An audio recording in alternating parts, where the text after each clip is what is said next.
ఓం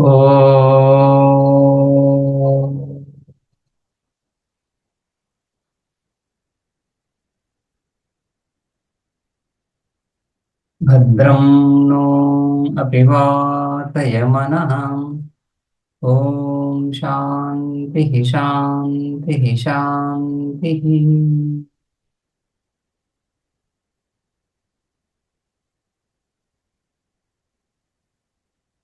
okay, ఇక్కడ మనం చతుర్థాధ్యాయం చూస్తున్నాము. ఇందులో ఉద్గీతోపాసన, చతుర్థాధ్యాయంలో తృతీయ ఖండం చూస్తున్నాం. ఇందులో ఉద్గీతోపాసన. ఈ ఉద్గీతోపాసన కూడా సంవర్గోపాసన, సంవర్గ విద్య. ఇక్కడ సంవర్గం అంటే వాయువు. రైట్. సంవర్జనాత్, సంగ్రహణాత్, సంగ్రసనాత్ అనే భాషలో మనం వ్యుత్పత్తి చూసాం. సంవర్గ, వర్గ ధాతువు, సం ఉపసర్గ కదా, వర్గ శబ్దము. ఈ విధంగా వర్జ ధాతువు నుంచి వస్తాం. సంవర్జనాత్, సంవర్గ అని. ఆ వర్జలో జకారం గాగా మారడం ఇవన్నీ కూడా వ్యాకరణ ఆ, రూపాల విధంగా మారుతున్నాయి. సంవర్జనం అంటే సంగ్రహణం, సంగ్రసనం, తనలో లీనం చేసుకోవడం. ప్రళయకర్త అని చెప్పుకోవచ్చు ఒక రకంగా. ప్రళయకర్తగా ఈ పరమాత్మను ఉపాసిస్తున్నాం. సో ఏ విధంగా ప్రళయము? ఈ విధంగా రెండు రకాలుగా, అధ్యాత్మంలోను దైవంలోను. అధ్యాత్మంలో ప్రాణాన్ని ఇక్కడ ఆ సంవర్గగా చెప్పుకున్నాం. ముందు అధిదైవత చెప్పుకున్నాం. అధిదైవంలో వాయుర్భావ సంవర్గ అని సమష్టి నుంచి మొదలవుతామండి. సామాన్యంగా మనం అధ్యాత్మం నుంచి, వ్యష్టి నుంచి మొదలై సమష్టి చూస్తూ ఉంటాం. ఇక్కడ సమష్టి నుంచి మొదలై వాయుర్భావ సంవర్గ అని వాయువుని సంవర్గంగా చెప్పుకొని ఆ వాయువులో అగ్ని, సూర్య, చంద్రమ, ఆపహ ఇవన్నీ కూడా లీనమవుతున్నాయి. అదేవిధంగా అధ్యాత్మంలో ప్రాణం సంవర్గంగా చెప్పుకొని ఆ ప్రాణం యందు వాక్, చక్షు, శ్రోత్ర, మన ఈ నాలుగు లీనమవుతున్నాయి. ఈ నాలుగు లీనం చేసుకునేటువంటిది 5. అధ్యాత్మంలో 5 అంశాలు. అదేవిధంగా దైవంలో కూడా 4 లీనమయ్యేవి, 1 తనలో లీనం చేసుకునేటువంటి తత్వం. 5 5 5 10. ఈ 10ని కలిపి మనం కృతం అని చెప్పుకోవచ్చు. కృతంలో 1 2 3 4 సంఖ్యలు ఉంటాయి. 4 కలిపి 10 అని కూడా చెప్పుకున్నాం. ఈ విధంగా ఈ అధిదైవ అధ్యాత్మ అంశాలుగా ఈ 2 రకాలుగా కూడా ఈ ఉపాసనను చూసిన తర్వాత ఈ ఉపాసన యొక్క స్తుతి చేయాలి కదా. స్తుత్యర్థం ఇంకొక ఆఖ్యాయిక.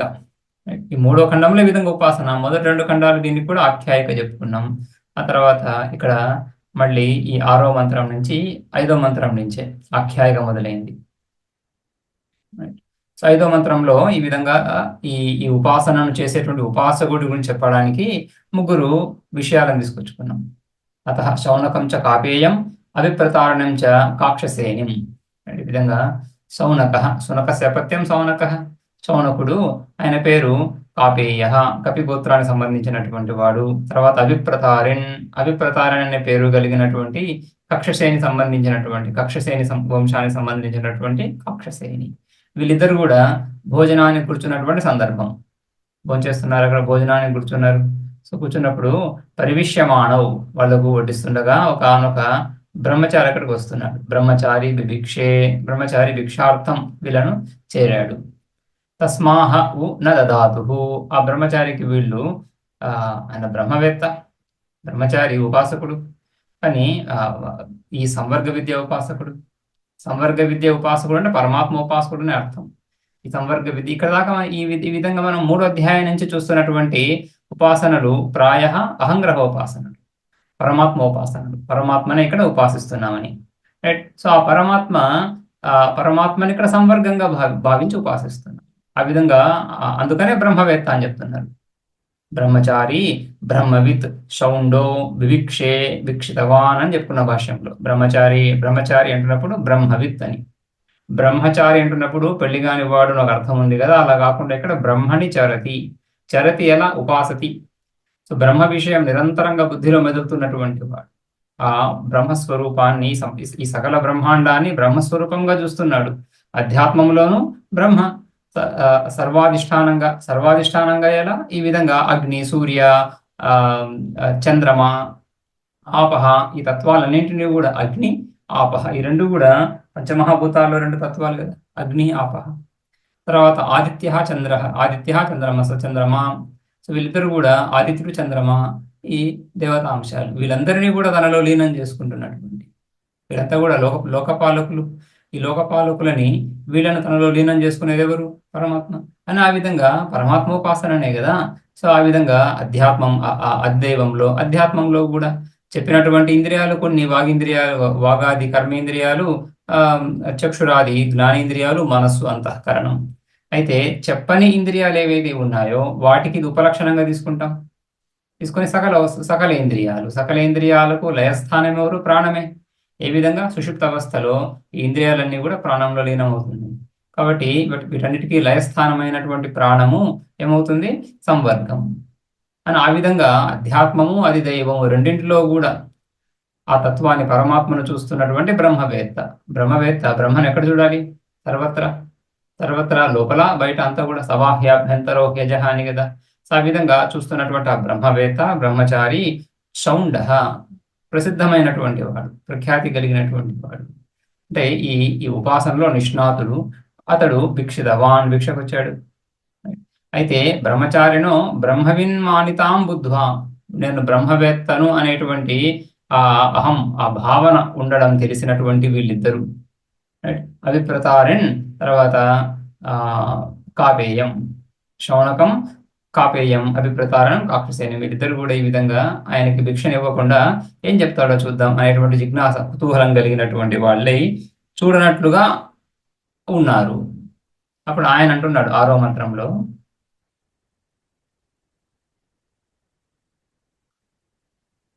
ఈ మంత్రం కూడా చూశాం.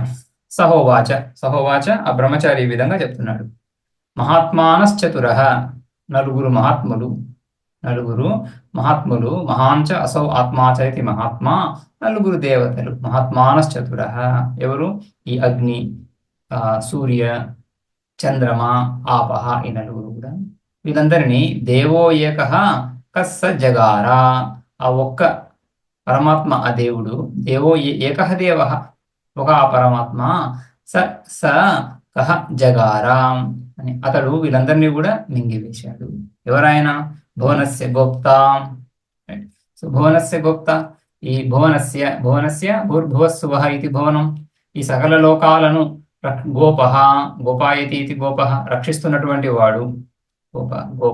గోపాహ భువనస్య గోపాస్ తం, అటువంటి ఆ పరమాత్మ, అటువంటి ఆ సంవర్గ స్థానమైనటువంటి ఆ వాయువు సాక్షాత్తుగా ఇక్కడ మీ ముందు వచ్చి నిలబడ్డాడు అని చెప్తున్నాడు. అంటే ఈ ఉపాసకుడు తనని తాని, ఉపాస్యం ఎవరు? వాయువు, సంవర్గమైనటువంటి వాయువును తనను తానుగా భావిస్తున్నాడు. తనను తాను ఒక బ్రహ్మచారిగా భావించడం లేదు. అందుకని చెప్పుకున్నాం కదా, బ్రహ్మవిత్.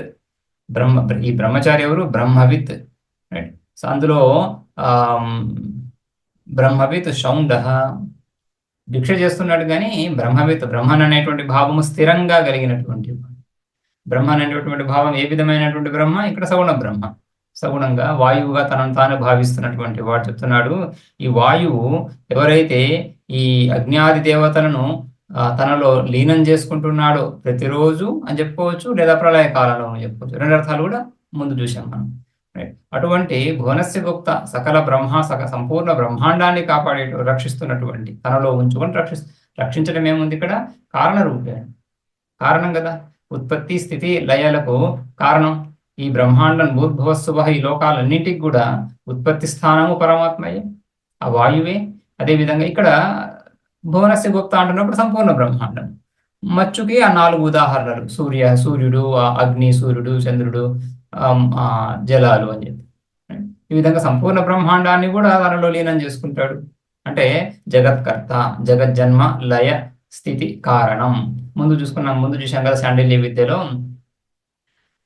సర్వం కల్విదం బ్రహ్మ తజ్జలాన్ అని. అదే విధంగా ఇక్కడ కూడా భువనస్య భోక్త, అటువంటి ఆ వాయువు వచ్చినప్పుడు తం కాపేయ న అవిపశ్యంతి,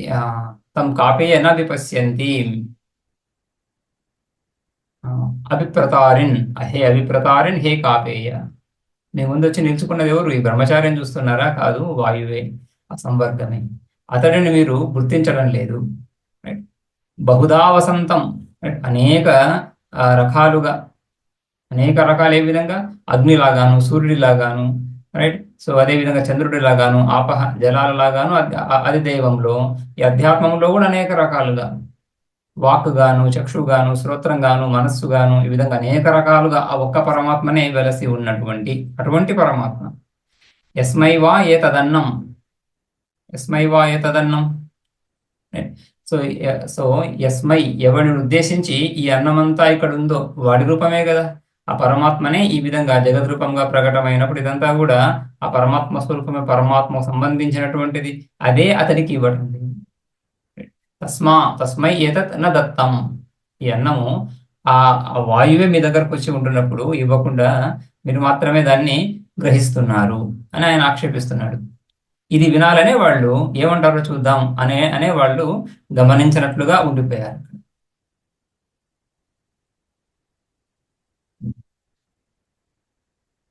స హ ఉవాచ బ్రహ్మచారి. స ఎవరు? బ్రహ్మచారి. ఆ బ్రహ్మచారి ఈ విధంగా చెప్తున్నాడు. ఆ భిక్షు మహాత్మానశ్చతుర ఇది ద్వితీయ బహువచనం. మహాత్మాన షష్ఠి కాకుండా ద్వితీయ తీసుకోవాలి. మహాత్మాన రూపం షష్ఠిలో కూడా అదే విధంగా ఉంటుంది కదా, అలా కాకుండా ఇక్కడ ద్వితీయ రూపం. ఏ ఏ నలుగురు మహాత్ములనైతే ఒక పరమాత్మ అని, ఇది ద్వితీయ బహువచనం. దేవ ఏక, అజ్ఞాదీన్ వాయు, వాగాదీన్ ప్రాణ. దేవ, దేవ ఎవరు? వాయు. వాయు దేవ. మహాత్మాన చతుర.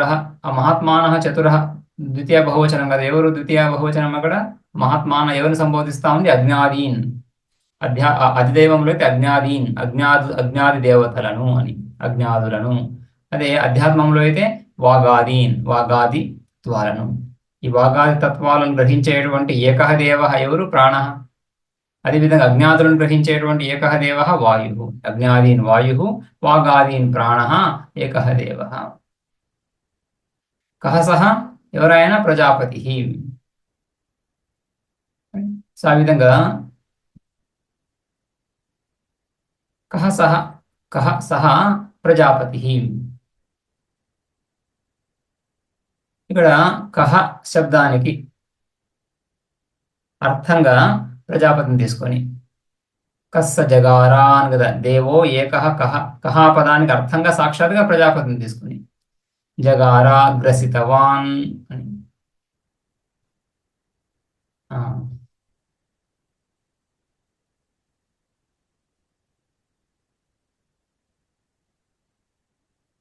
ఇక కహ కహ స జగారా ఇది ప్రశ్నం ఏకే. ఈ సహోవాచ, సహోవాచ స్పష్టం. బ్రహ్మచారి ఈ విధంగా చెప్తున్నాడు. మహాత్మానశ్చతురో దేవ ఏకః, అది కూడా స్పష్టం. ఈ నలుగురు అధ్యాత్మ అధిదైవ స్థలాల్లో ఈ నాలుగు తత్వాలను కూడా ఏకః దేవ జగార, ఆ ఒక పరమాత్మ తనలో లీనం చేసుకుంటున్నాడు. ఇక్కడ ఆ తర్వాత కహ స జగారా అని ఉంది కదా. కస్స జగారా, కహ కహ ఎవరు? ఈ సహ స స జగార ఎవరైతే గ్రహిస్తున్నారో సహ కహ ఎవరాయన అని ప్రశ్నార్థంగా కహని తీసుకోవడం, అదొక అర్థ వ్యాఖ్యానం. కహ స జగారా ఇది ప్రశ్నం ఏకే. కొందరు ఈ కహ స జగారా అనే వాక్యానికి ఎవరు ఈ విధంగా లీనం చేసుకుంటున్నారు మీకు తెలుసా అనే విధంగా ప్రశ్నలాగా అడగడం ఒకటి. రెండవది కహ అంటున్నప్పుడు కహ స ప్రజాపతి జగార, ఏ ఆ ప్రజాపతి వీళ్ళందరినీ గ్రహిస్తున్నాడో అని ప్రశ్న కాకుండా సామాన్యంగానే చెప్పడం కహ స జగార అని. ఆ తర్వాత భువనస్య గోప్త. భువనస్య గోప్త ఈ భువనాలకన్నిటికీ రక్షకుడు. సో భువనము శబ్దానికి వ్యుత్పత్తి అర్థం చూపిస్తున్నారు భాష్యంలో. భవంతి అస్మిన్ భూతాని ఇది భువనం. భూరాది సర్వోలోక. సో ఈ విధంగా భవంతి అస్మిన్, దేనిలో అయితే ఈ అన్ని ప్రాణులు కూడా నివసిస్తున్నాయో దాన్ని భువనం అంటున్నాం. భువనము అంటే ఈ త్రిభువనము పదం చూస్తాం కదా. త్రిభువనాలు, 3 భువనాలు అంటే భూస్సువ లోకాలు. సో లోకాలని భువన శబ్దంతో చెప్పుకుంటున్నాం. భువనం అంటే లోకాలని. లోకాలని అర్థం ఎక్కడి నుంచి వస్తా ఉంది? అస్మిన్ భూతాని భవంతి, దేనిలో అయితే సకల ప్రాణులు ఉంటాయో అదే భువనం. రైట్. అటువంటి లోకాలన్నింటినీ కూడా తస్య గోపాహ, గోపాయిత, రక్షితాం, గోప్తా ఇత్యర్థ. గోపాహ అంటే గోప్త, రక్షించేటువంటి వాడు. సకల భువనాలను తనలోనే లీనం చేసుకునేటువంటి వాడు, తన నుంచి అభివ్యక్తి చేసేటువంటి వాడు, స్థితి కాలంలో కూడా తన ఎందే నిలబెట్టేటువంటి వాడు ఆ పరమాత్మ. ఎవరు పరమాత్మ అనేది ఇక సాక్షాత్ ఇక్కడ ఈ భౌతిక వాయువుని తీసుకోలేం కదా. భౌతిక వాయువు ఈ సకల భువనాలను తనలో ఉంచుకుంటుంది, రక్షిస్తుంది అని చెప్పడం ఆ విధంగా కుదరదు. కాబట్టి వాస్తవంగా పరమాత్మని చెప్పుకోవాలి. ఇక్కడ వాయు శబ్దం చేత ఆ పరమాత్మని చెప్పుకోవాల్సింది. తస్య గోపా గోపయిత రక్షిత గోప్తా ఇత్యర్థః. తం ప్రజాపతిం అని కదా. తం తం అంటే అక్కడ కహ ముందు వచ్చింది కదా. కహ కం తం కం ముందు ఏకహ ఏకహ కహ స జగార సహ కహ. ఆ కహ శబ్దం ఏదైతే వచ్చిందో అదే ఇక్కడ తం. తం అంటే కం, తం కం ప్రజాపతిం. కం అనే పదానికి ప్రజాపతి అర్థం చెప్పుకున్నాం. సో తం కం ప్రజాపతిం ఏకాపేయ నా విపశ్యంతి నా జానంతి. ఏకాపేయ అటువంటి ఆ పరమాత్మ స్వరూపాన్ని తెలుసుకోలేకపోతున్నారు. ఎవరు తెలుసుకోలేకపోతున్నారు? మర్త్యాహ. మర్త్యాహ అంటే మరణ ధర్మాన్ని కలిగినటువంటి మానవుడు. మర్త్యాహ మరణధర్మాణ అవివేకిన. ఈ సంవర్గ విద్యను తెలియనటువంటి వాళ్ళు, ఈ సంవర్గం వాయువు సంవర్గం అనేటువంటి విషయాన్ని గ్రహించినటువంటి వాళ్ళు, ఆ సంవర్గోపాసకుడు సంవర్గం కంటే అభిన్నంగా భావించేటువంటి ఆ ఉపాసకుడు సంవర్గ రూపంగా వచ్చి నిలిచినా కూడా తెలుసుకోలేకపోతున్నారు. అవివేకిన మరణధర్మాన. మరణమే ధర్మంగా కలిగినటువంటి వాళ్ళు. వాళ్ళ బుద్ధి జీవితం మరణం మధ్యలోనే తిరుగుతూ ఉంటుంది. అటువంటి వాళ్ళు ఈ జన్మ మరణ రహితమైనటువంటి ఆ పరమాత్మ గురించి, ఆ భువనస్య గోప్త ఆ తత్వాన్ని ఎలా గుర్తిస్తారు అని. న జానంతి మర్త్యాహ మరణధర్మాన అవివేకిన. మరణధర్మాన అంటే మర్త్యాహ ఉంది కదా మంత్రంలో. మర్త్యాహ అంటే మరణధర్మాన సాక్షాత్ అవివేకిన ఇత్యర్థ. అజ్ఞానం చేతనే కదా ఈ మరణం కలుగుతూ ఉండేది. జన్మ మరణ ప్రవాహం అంతా కూడా అజ్ఞానం చేతనే. ఏ అజ్ఞానం చేత? రెండు రకాలుగా చెప్పుకోవాలి అజ్ఞానం అంటున్నప్పుడు. సర్వత్రా రెండు రకాలుగా చెప్పుకోవాలి. ఒకటేమో అజ్ఞానం అంటున్నప్పుడు ఆత్మస్వరూపం యొక్క జ్ఞానం లేకపోవడం చేత సహజంగా సంపూర్ణ సంసారం ప్రవర్తిల్లుతా ఉంది. అది ఒక అర్థం ఎలాగూ ఉంది. ఇంకొక అర్థం ఏమొస్తుంది? ఈ తత్త దేవతాభిషేక జ్ఞానం లేకపోవడం చేత కూడా, సంవర్గ జ్ఞానం లేకపోవడం కూడా అజ్ఞానమే కదా, వివేకం. ఆ సంవర్గ జ్ఞానం లేకపోవడం చేత సంవర్గాత్మకమైనటువంటి ఆ పరమాత్మను గుర్తించలేరు, అవివేకిన. మరణం అజ్ఞాన కార్యం కాబట్టి, అజ్ఞానం అవివేకమే కాబట్టి అవివేకిన అని అర్థం. మర్త్యాహ అంటే అవివేకినోవా హే అభిప్రదారిన్. హే కాపేయ నా అభిపశ్యంతి మర్త్యాహ. అదేవిధంగా హే అభిప్రతారిన్ అని ఇంకొక భోక్త అతను సంబోధిస్తూ హే అభిప్రతారిన్ బహుధా వసంతం మళ్ళీ నా అభిపశ్యంతి అనేసి. నా అభిపశ్యంతితో సంబంధం. బహుధా అనేక రకాలుగా, అధ్యాత్మంలోను అధిదైవంలోను కూడా. అధ్యాత్మాది దైవతాది భూత ప్రకారై వసంతం.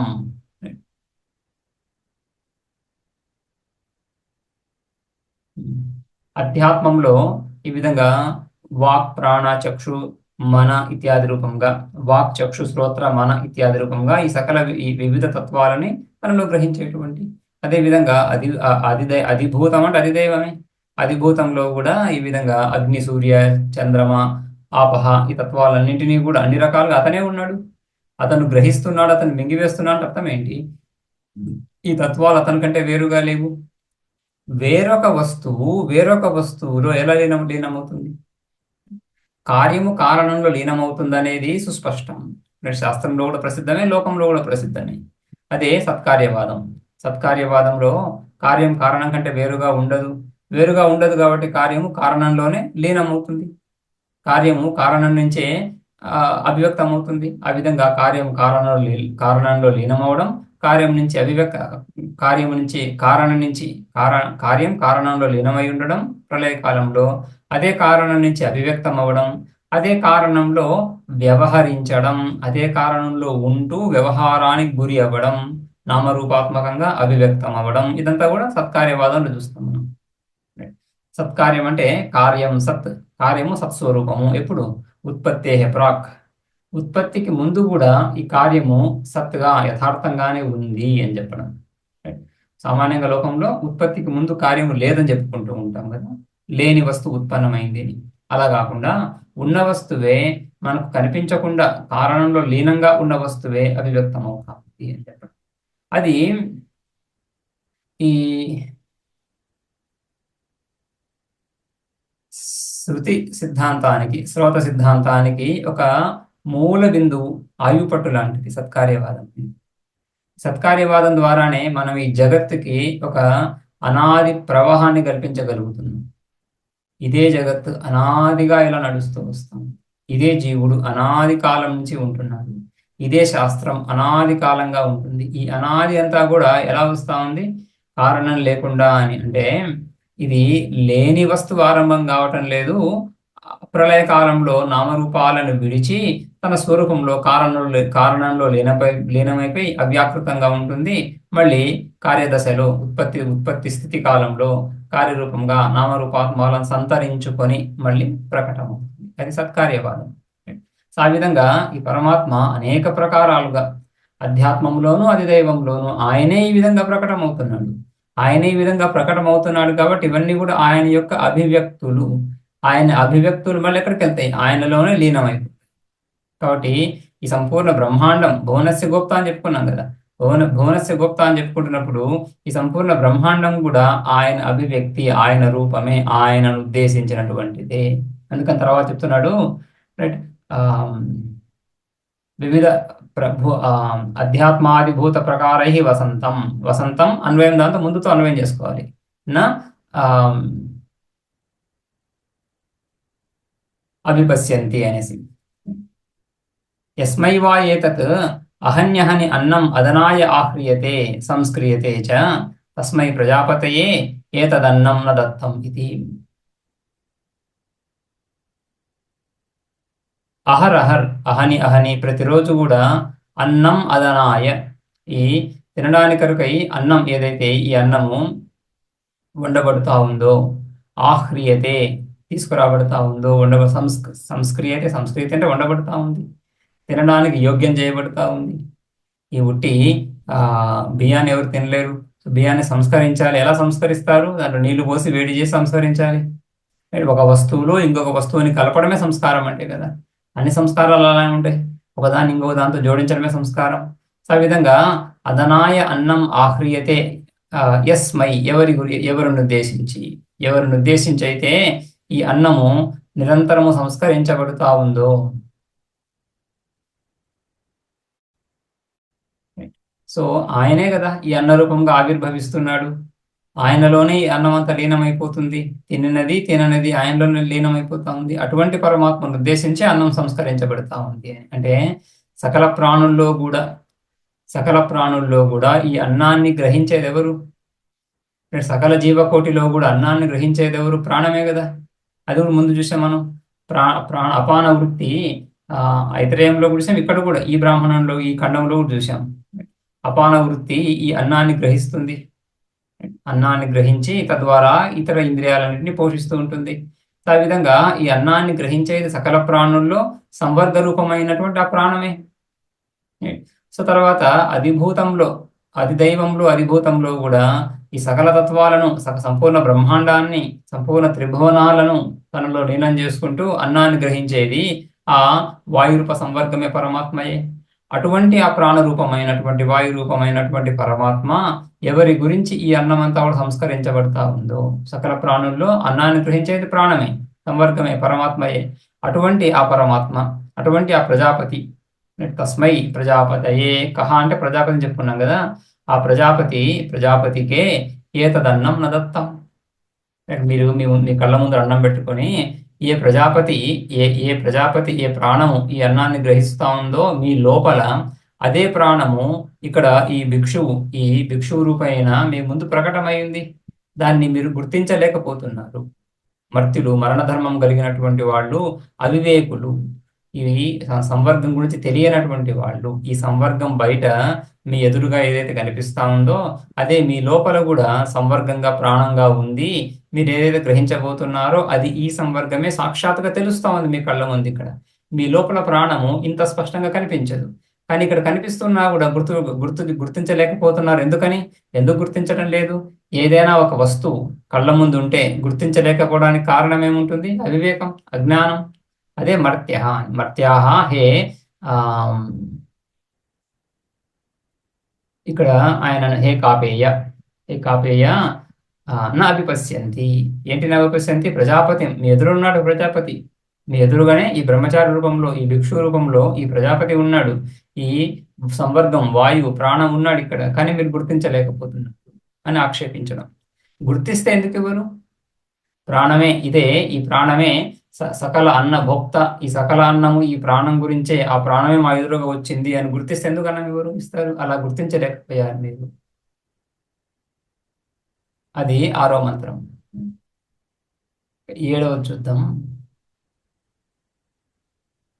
తదుహ శౌనకః కాపేయః ప్రతిమన్వానః ప్రత్యయాయాం ఆత్మా దేవానాం జనితా ప్రజానాగం హిరణ్యదగంష్ట్రో భవసో అనసూరిర్మహాంతమస్య మహిమానం ఆహుర్ అనద్యమానో యదన్నమత్తీతి వై వయం బ్రహ్మచారిణ్యేదముపాస్మహే దత్తాస్మై భిక్షాం ఇతి.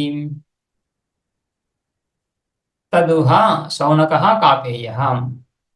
ఆ విధంగా ఈ ఈ విధమైనటువంటి మాటలు ఆ బ్రహ్మచారి నుంచి విన్నటువంటి శౌనకస్య పత్యం శౌనకః, కాపేయః కపిగోత్రానికి సంబంధించినటువంటి ఆ శౌనకుడు ఈ మాటలు విని